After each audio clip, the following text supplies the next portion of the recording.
2학년 학생 여러분 안녕하세요. 오늘은 교과서 41쪽의 My Little Hero부터 복습하겠습니다. 교과서 41쪽 My Little Hero. My Little Hero는 시나리오였죠, 그죠? 자, 시나리오였다. 시나리오의 그러니까 영화의 대본인 시나리오였다. 그래서 시나리오의 특징 이렇게 살펴봤었고요. 그 다음에 시나리오 요소 장면 표시, 해설, 대사, 지시문 있다는 거 살펴봤습니다. 그래서 여기에서 이 빨간색으로 표시한 이 부분이 해설이었고, 그 다음에 씬 넘버 이렇게 나오는 거 이게 장면 번호였었죠. 그리고 이렇게 초록색으로 표시한 부분 이런 거, 그 다음에 대사 중간중간에 갈로로 나와 있는 이 부분, 이렇게 초록색 이런 부분들이 지시문이었습니다. 그리고 나머지 이 보라색 표시한 부분은 대사라는 거 다 잘 알고 있죠, 그죠? 그 다음에 전체 줄거리를 봤는데 이거는 일단 내용 파악이 먼저 돼야 되니까 전체 줄거리가를 살펴봤었습니다. 자, 이런 식으로 전체 줄거리가 진행되는 거 수업 시간에 다 했고요. 그 다음에 자, 교과서 부분에도 이러한 내용이 있었다. 자, 나오는 사람들이 있었는데 인물들의 관계 이런 거 잘 봐야 될 겁니다. 중심 인물은 유일한과 김영광이었고, 그죠? 이 두 사람이 주인공에 해당되고 나머지 인물들이 있었는데요. 누가 누군지를 알아야 내용 전개 과정을 알 수 있겠죠. 자, 여기서 이제 여기 일한과 영광이 중심 인물이다. 일한은 실력보다 학벌이 중요한 사회에서 그래서 학력 위주를 했던 사람이었죠. 그래서 거기에 따른 어떤 불안감과 열등감이라는 어떤 내적 갈등이 있었던 인물이고요. 그 다음에 영광은 다문화 가정에 대한 편견이 있는 사회에서 위축되는 그런 갈등을 겪고 있었죠. 그죠? 자, 여기에서 극복하는 방법은 일하는 영광의 순수한 일정을 보고 더 큰 가치, 그러니까 학력보다 더 중요한 그 가치가 있는 것을 깨달았고, 그러면서 자신의 삶을 성찰하고 양심 고백을 하죠. 그 다음, 영광은 이러한 다문화 가정에 대한 편견이 있는 이런 상황에서 일한의 도움으로 자신감을 얻고 최종 우승을 하게 되는 겁니다. 그 다음에 다른 인물들 보면은 요 교과서 부분에서 이 구상무와 자, 이란이 있는데 구상무는 영광이를 결승전에 절대 못 올라가게 하려고 하고 이란은 영광이를 꼭 보내고 싶어 하죠. 그래서 이란과 구상무는 이 부분에서 갈등 관계에 있는 인물이죠. 그죠? 그 다음에 교과서 부분에 준상이라는 인물도 나왔었죠. 그죠? 준상은 처음에는 서로 대립하고 갈등 관계였습니다. 대립하고 갈등하는 관계. 오디션 프로그램에서 서로 경쟁하는 관계였었죠. 그죠? 자, 그러다가 영광이가 결승전에 출전할 수 있도록 도와달라고 이란이 준상에게 부탁을 하게 되죠. 그러면서 서로 이제 결국은 준상이 이란의 부탁을 받아들이고 영광을 무대에 세우면서 서로 협력하는 관계로 바뀝니다. 이란과 준상은 이러한 관계가 나타나고요. 그 다음에 시나리오 영어 교과서 부분에 나타났던 시나리오 영어 OS가 있었고요. 그 다음에 여기서 이게 다문화 가정에 대한 편견을 다루는 시나리오였지 않습니까? 여기서 이제 사회자가 까만 콩이라고 김영광을 소개하는 부분에서 이거는 귀여운 느낌, 친근한 표현이긴 하지만 다문화 가정의 아이라서 가지고 있는 외모적 특성을 부각시키는 표현이므로 적절하지 않다라고 평가할 수 있겠습니다.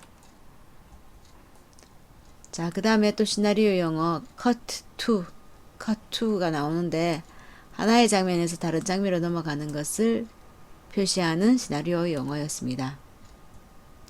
자, 이렇게 해서 중요한 내용을 정리해 보면은 이거는 갈래가 시나리오였다.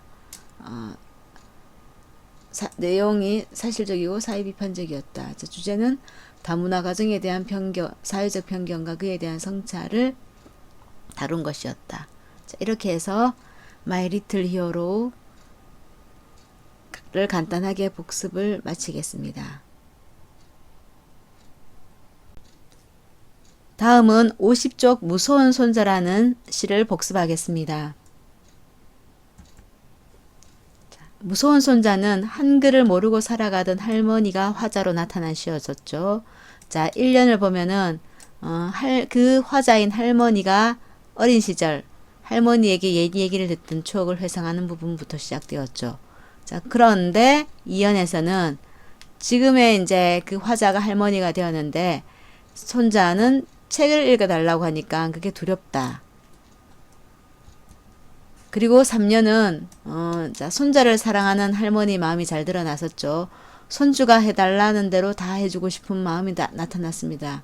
그런데 자, 책을 읽어달라고 하니까 동화책이 무서워서 그 손주에 대한 사랑을 마음껏 표현하지 못하는 그 안타까움을 드러냈었죠. 자, 여기서 이제 화자의 정서를 확인할 수 있는데요. 모든 시에서는 화자의 생각이나 뭐 정서를 표현한 거기 때문에 화자의 정서를 다 살펴봐야겠죠. 그죠? 자, 화자의 정서, 이 할머니로 나타난 이 화자의 정서는 손주에 대한 사랑스러움, 다가가고 싶은 마음이 드러나고, 그런데 글자를 모르니까 그 동화책이 두렵고, 그 글자를 모르는 어떤 창피함도 드러났었죠. 그래서 이런 상황 때문에 사랑스러운 손주에게 다가갈 수 없는 안타까움, 이런 화자의 정서가 드러난 시였습니다. 학습활동에 나타난 52번 시는 뭐 그다지 어렵지도 않은 시였으니까 넘어가고요. 그래서 이 시 중요한 부분을 정리하면은 회상적인 내용도 나오고 자기 고백적인 내용이 나왔습니다. 주제는 한글을 몰라 손주의 동화책을 읽어줄 수 없는 그 화자의 안타까움이 드러난 시였고요. 뭐 이런 특징들이 있었습니다. 다음은 교과서 200쪽 상기입니다. 박지원의 상기 훑어보겠습니다. 박지원의 상기는 우리 이제 공부해서 다 알죠. 코끼리를 접하게 된 경험이 나오고 그것을 통해 사람들이 통념에 대한 자신의 비판적 사고를 드러내고 있다. 자, 그러니까 앞에 코끼리를 접하게 된 경험이 나왔고 뒤에 이제 그걸 보고 사람들의 통념에 대해서 비판하는 내용이 나왔었고요. 그 다음에 사람들은 보통 제대로 알지 못하는 사물도 모두 하늘의 이치에 따라 만들어졌다고 인식하는데 이게 바로 사람들의 통념이었죠. 그죠? 이게 통념이었는데 이러한 고정된 통념에서 벗어나 다양한 관점에서 대상을 인식하고 탐구해야 한다는 주제가 드러난 작품이었었죠. 그래서 이제 교과서 200쪽에 상기라는 작품 맨 처음 시작할 때 보면은 요거는 교술갈래에 속한다. 교술갈래란 사실이나 경험을 서술하거나 그리고 교훈이나 이념을 전달한다고 해서 이 작품도 글쓴이가 경험한 경험이 드러나고 그 다음에 그 경험을 통해서 주장하는 바가 바로 교훈이나 이념에 해당하였죠. 그죠? 그것이 드러나는 작품이었다고 했고요. 그 다음에 상기라는 것은 코끼리 상자를 써서 코끼리를 보고 난 경험을 가지고 쓴 한문수필이다. 자, 이런 얘기를 했었습니다. 박지원의 상기는 어려운 작품이었죠. 그래서 내용을 꼼꼼하게 잘 읽어봐야 될 것입니다. 자, 여기에서는 전체 구성을 가지고 그 흐름을 다시 살펴보겠습니다. 맨 처음 움직이는 코끼리를 보았을 때 굉장했다 그러면서 그 충격과 경이로움부터 시작했습니다. 그러면서 동해에서 그 비슷한 경험, 그러니까 그 느낌이 비슷했던 그 경험을 회상했었죠. 동해의 파도 위에서 말이 서 있는 듯한 모습을 봤던 그 경험을 회상했고요. 그 다음 이제 코끼리의 외양에 대한 묘사가 나타납니다. 당시 조선인들에게 코끼리라는 것은 아주 낯선 동물이었습니다. 그래서 코끼리라는 동물을 모르기 때문에 코끼리는 이렇게 이렇게 생겼다라고 외양에 대한 묘사를 하는데 비유를 써서 상세하게 묘사를 했었죠. 자, 그리고 이 부분에는 다른 사람들이 이제 코끼리 외양에 대해서 어떻게 인식하는지가 나옵니다. 근데 그 다른 사람들은 어떻게 생각하느냐? 일부만 보고 전체를 판단하는 얘기를 했었죠. 코를 보고 뭐 다리가 막 다섯이다 뭐 등등. 그러니까 그 사람들은 코끼리 외양을 잘못 봤는데 일부만 보고 전체를 판단했기 때문이다. 그러면서 비판을 합니다. 자, 그런 내용이 나왔고 그 다음에 이제 코끼리 하니까 떠오르는 강희 황제 시대 때 남회자에 있었던 코끼리 얘기를 하죠. 코끼리가 코를 휘둘렸는데 그냥 코를 휘둘렸는데 호랑이가 죽었다 그러면서 그런 얘기를 하면서 그 다음 부분 넘어가죠. 아하 그러면서 시작을 하죠. 아하 깨달은 내용이 나오죠.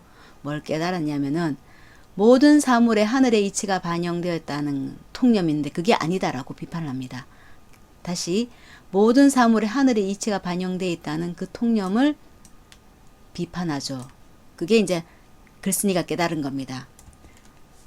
그러면서 이제 이 부분에 자세한 얘기가 나오는데요. 주역에서 하늘이 초매를 만들었다. 그것도 비판하죠. 주역에서 하늘이 초매를 만들었다라는 것도 하늘의 이치, 모든 것이 하늘의 이치에 따른다라는 건데 그것을 비판하는 이 같은 맥락이죠. 그러면서 이제 맷돌의 작용을 끌어들입니다. 맷돌의 작용을 끌어들여서 거기에서 이제 뭘 유추해내느냐? 하늘의 작용을 유추해내죠. 맷돌의 작용에서 보면은 맷돌이 의도해서 가늘고 굵은 가루를 만들어내는 것이 아니다. 그럼 하늘도 마찬가지다. 하늘도 의도를 가지고 뭔가를 만들어내는 것이 아니다. 하늘도 의도가 없다. 맷돌의 작용이 의도가 없고 우연적이듯이 하늘의 작용도 의도가 없다. 우연적이다. 그런 내용을 하죠. 그러니까 이 부분의 내용 모든 사물에 하늘의 이치가 반영되어 있다는 거기에 대한 비판 내용이 되는 거죠.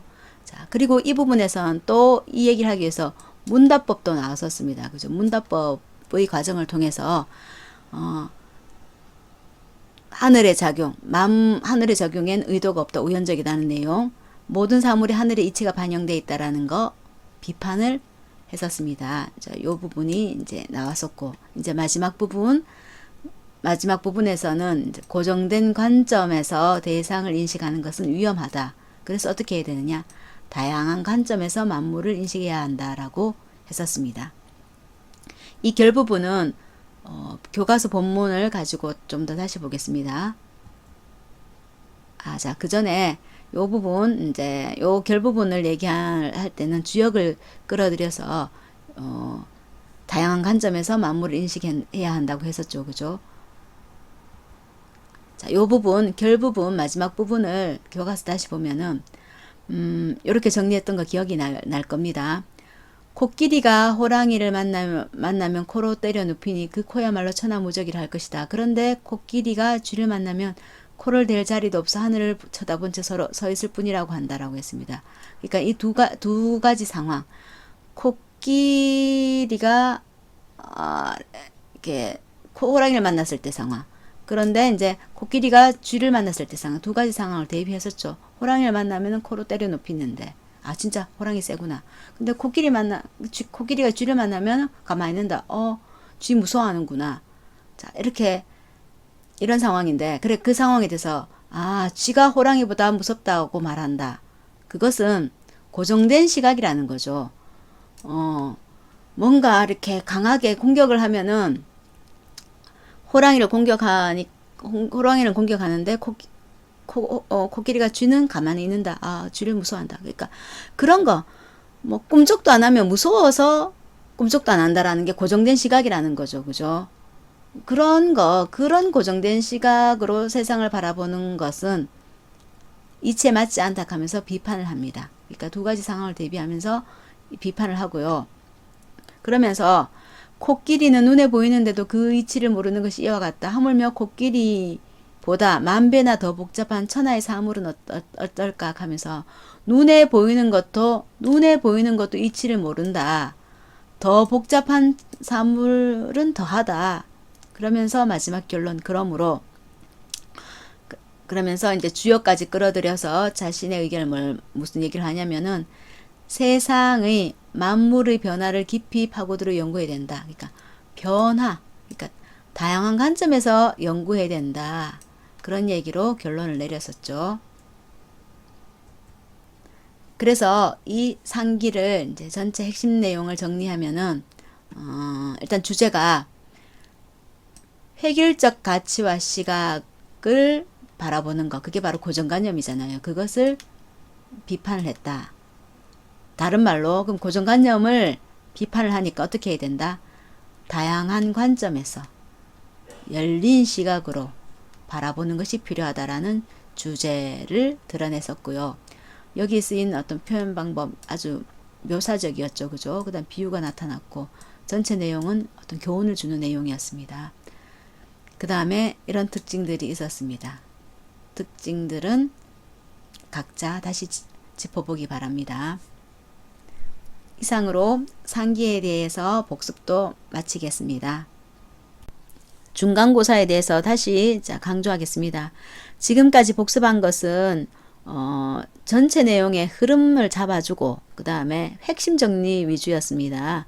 그러니까 복습한 것 이것만 보면 안 되겠죠. 그죠? 기타 세세한 것은 각자 공부하기 바랍니다.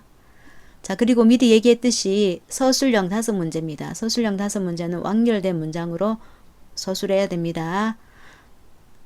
자, 이상으로 선생님 얘기 다 마치고 열심히 공부하기 바랍니다.